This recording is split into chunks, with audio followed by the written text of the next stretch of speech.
with Creation Kit, it wasn't quite as flexible or user friendly.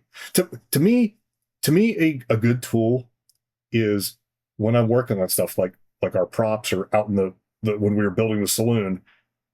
When you get into a groove and you reach for a tool, you don't you don't think about the tool in your hand. You just know it. You're just intuitively grabbing things and working with it.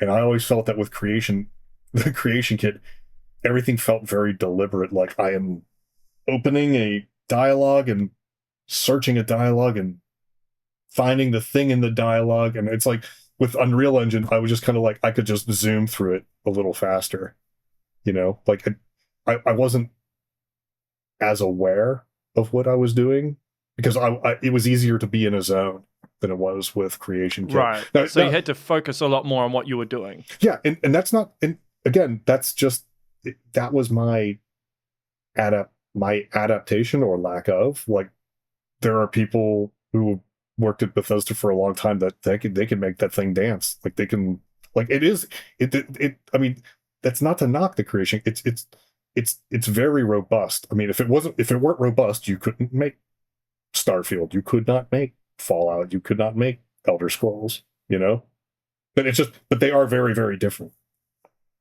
But I imagine it would have been updated as time went on as well. Oh yeah. Like we got yeah. The rendering changed completely between Fallout 4 and 76. Like 76 is when we started doing like PBR rendering. And rather than authoring textures in Photoshop, we were doing everything in Substance Paint. I mean, if you look at the Creation Kit from Fallout 4 and you look at the Creation Kit from Starfield, they look very similar. Starfield has a bunch of new stuff in it that didn't exist in Fallout 4 because of all the new systems. That's what I'm talking about. There was many more new things, but we still, guns, armor, the enemies, combat, like a lot of that, was carried over. Having AI, the quest systems that we use to build quests, procedural quest stuff. A lot of that, obviously, we changed it and modified it, maybe upgraded it, but a lot of that is the same. I mean, that was one of the advantages that Bethesda always had, was we weren't starting from scratch every time. We were building on top of. So we were, the designers, artists. Well, I can't speak for the artists because I think they changed their workflow or pipeline maybe more often in a large way than designers did. But for designers, the carryover was usually it was a pretty easy transition from the point of view of the tools. Like, we had the same scripting system starting with Skyrim right up through Starfield. That was one of the problems with 76 was multiplayer game. Many of the things that we had done couldn't work in a multiplayer server-based game. Like we had a completely different. Yeah. So we lost a lot of institutional knowledge that we relied on previously from going from one game to another. So graphics engineer they were a bottleneck. They were hard to get a hold of, and because they were constantly busy trying to update the engine and all this stuff. People talk about Create is built up the Creation engine. You know what? Again, they don't know what the hell they're talking. It has been rewritten from the ground up, completely from scratch. It just has the name, but the entire systems are ripped right out of it and replaced. Like the character creator system that was based off of. It was an old, I don't remember if it was a plug-in or what, but I forget what it was. And it was very ingrained. They literally ripped that entire system out, which was part of the engine back then, and we put in a whole new character creator, brand new, and it's like, at the time, I remember when we first showed Skyrim characters, we showed a sheet with a whole bunch of different variations of the different races, and people lost their shit like, "Oh, this is amazing!" Then it comes out years later, and you try to keep pushing it up, but the tech can't. After a time, the tech can't change anymore while you're making the game. You can't keep constantly changing the tech while you're making the game.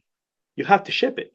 Yeah. So you come out in other games that have a smaller scope, or they have these great characters, and it's fine, but it's wonderful, but it's not put into context. Like we did what we did with the scope that we did, where you could pick up every single cup, you could put a bucket on an NPC's head, you could do no game No game was doing that. I don't even know they're doing it now.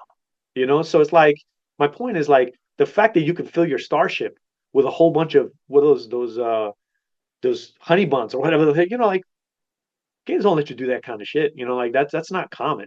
As big as our games are. So, you know, there's a lot of things there. I think the players don't really and they can't. I mean, I understand they're not going to know. From a technical thing, you know, you don't really know until you start having experience with it. You Well, they know, don't it's know how the like, sausage is made, so they can't right. relate. Yeah.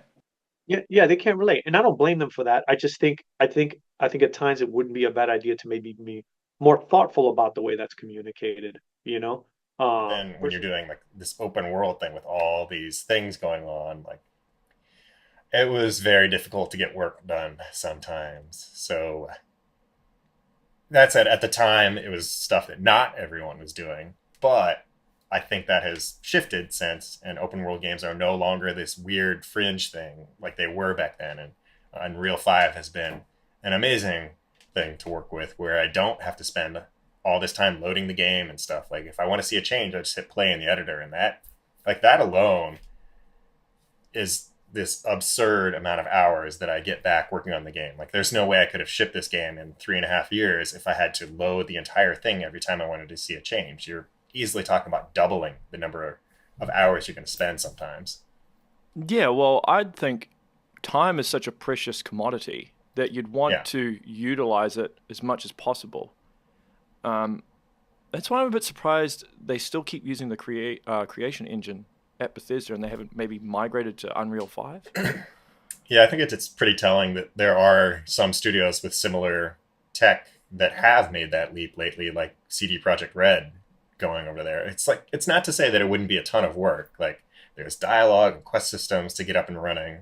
Sure, that's completely true. It's not like you're going to just immediately be able to start making the game, but when you have such this broad tool base with also big knowledge base that people can pull from, and it's easier to hire people and have them ramp up, I'm of the opinion that it's like a really, really strong tech base to work with, and it's easier to then stay relevant and not always be trying to play catch up.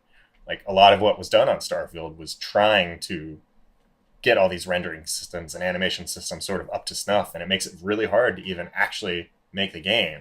Like the way I've described it to people is like you're on a train, but also laying the train tracks at the same time, like that Wallace and Gromit thing, but it's also on fire the entire time. Like Yeah, that's what well, it feels like. yeah.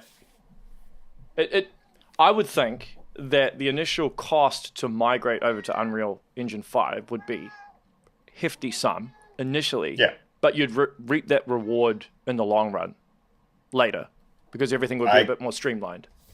I completely agree. And like having made open world games with both engines, to me, it's like absolutely no question that I think things would end up being better.